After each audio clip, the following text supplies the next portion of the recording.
Hey, Composing Gloves here, and today we're going to talk about leads with layers, layer lead chords. So let's talk about this thing. So before we made this patch, okay, we made this thing. It was a glorious thing. We did that. Go watch the big lead chords if you want to know how to make that. It's a thing. Then I was like, oh man, bro, near the end, I was like, I'd probably take out the bass and put in a layer because this is a time when a layer would probably be more appropriate and make the sound more interesting. So I came up with this as a layer for when the bass comes in.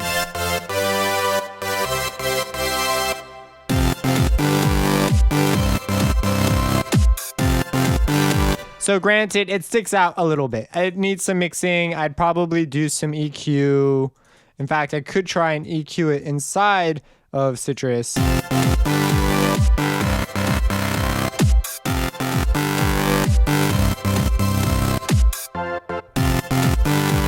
And I hear it as a separate tone, really, obviously, mostly because I made it in a song. I could try and blur it with some reverb too. In a song, it wouldn't be as noticeable. And if I compressed them together, so I put them through 2 tracks and compressed them, that would also help some. So let's talk about what it is behind this patch. So a layer, let's go about the ideology of a layer. So we make a patch and we're like, this is a pretty interesting patch, but it doesn't do everything for me. It's not my hopes and dreams and aspirations. So what do? You create a layer and add something to it. Additive synthesis to make it more interesting, and then you can move these layers about and make it even more interesting. Granted that it already has more in it, now it can change and vary and be much more organic. So the deal with this is a bass. It's got one operator going out. It's got an effect and an effect out and a dry out, and it's going to filter 1, and 2 is acting as I'm doing a little bit of FM here. I'm doing some interesting FM without it on. And let's skip over here and turn that off. So without it on, that's no FM. This is FM. So it's up to you. And the value you pick here is super duper important. And I decided to get even crazier. But first, let's talk about this. So first, I knew I wanted it to be a bass, so I put it to ratio 1. I put in my notes, which I already had from the previous video, and I went to my filter 1. I turned it on, and for it, I was using it for the wave shaper. So here's the wave shaper. It's the shape.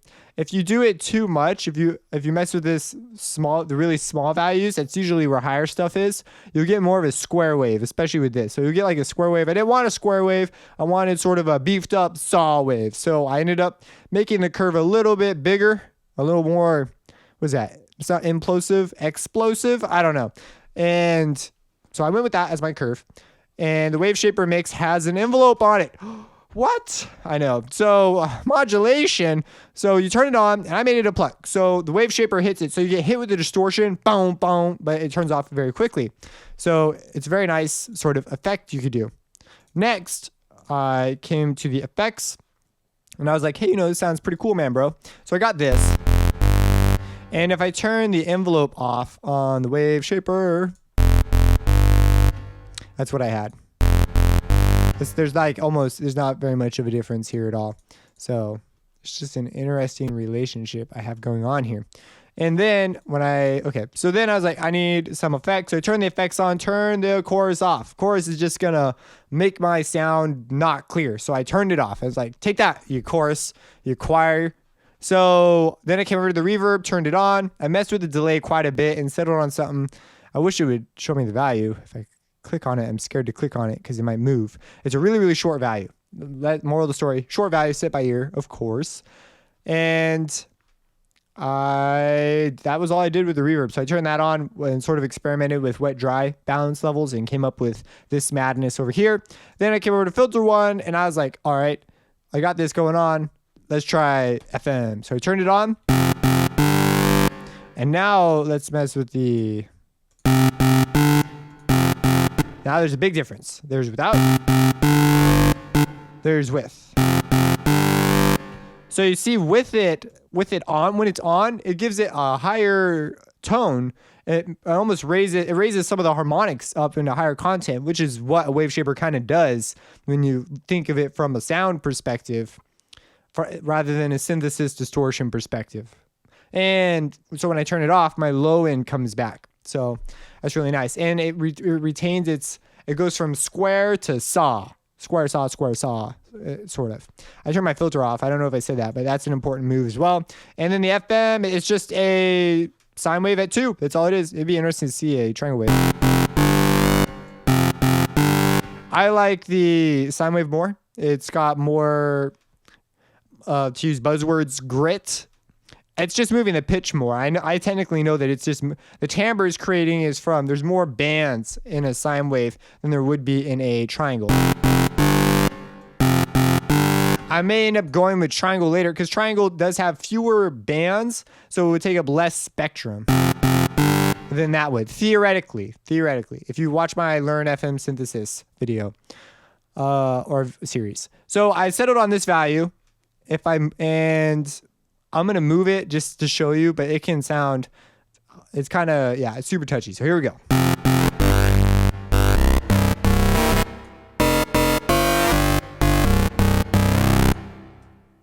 So, and let me turn the envelope off too. So I've got an envelope and it's controlling the volume of this knob and it's turning off a little bit over time. If you do too much, when you hold out a note, you get that, and I didn't want that. So it just changes the timbre for me.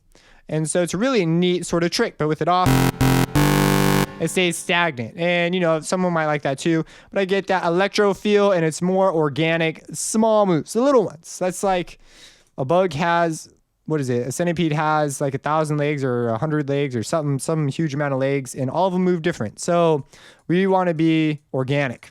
So after that, you're done. You've created the patch.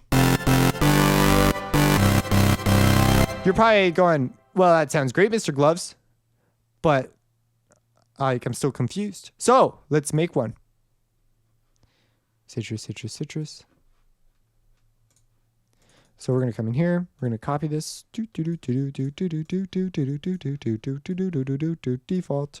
Okay, cool. Now you're confused. I'm sorry you're confused. First, get a saw wave. Then leave it at 2. Then turn off the dry out. You get this. Whoops. Mute that crap. Then you're going to get nothing because we turned it off. Then go over here. Go to filter 1. Put it out. That's what you have. Next, go to filter 1. Turn it off. Ooh, turn on the wave shaper. That's pretty good. Let's add a point and give it a sharper curve. That's pretty great. Now let's turn on the wave shaper mix. And make it sort of a plucking. And get rid of that release because that release is freaking annoying and it's going to ruin our envelope. Our sound will bleed all over the place. So we have that. It's a small move, but it's doing what I want thus far. Then we're like, okay, that's pretty cool. Now let's go to 2. Let's modulate 1 by 2. That's pretty cool. And let's turn 1 to be a ratio of 1, so it's a lower tone. Ooh, that made a big difference. And now that sounds actually pretty great right where it's at without it. Now let's make it more organic because we want more stuff going on. So we're going to go to our volume because we want to mess with the volume, not the mod tab, the volume tab specifically. We're going to turn on the envelope and we're going to delete that last point. Otherwise, we'll get another hangover from our stuff. That's an appropriate word. It's a freaking hangover. Then we want it to slowly, as we go, turn this knob down. So back to 0. That way we get that, that's what causes that to happen is this movement of FM. So it's a slight move. It's a tiny move. And we're done. You have your patch. Now, we didn't do the wet dry mix, so let's turn on the effects, turn the order of chorus down, because if you don't, it sounds like this, which is like gross. So we'll turn that off, turn it on, and we're going to turn our decay down to like 0.4. It's pretty loud, the reverb. Let's turn the reverb down. That's just to try and hopefully make it fit better with this. So then you turn on your other patch and now these notes are just low. Like they're just low for this patch. You might consider just getting rid of that one.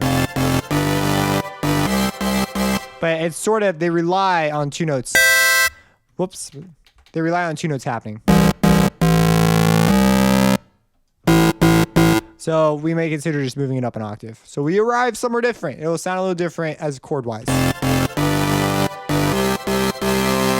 which is fine. I like the lower one, but when you get lower, you run into issues because you only have so many hertz to express a value. So it's much easier to sound out of tune low because you have less hertz.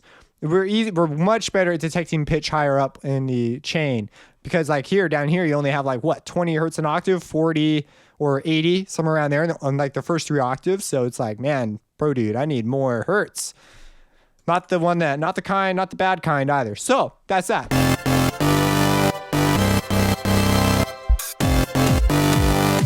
If you have any questions, let me know. Subscribe and have a blessed day.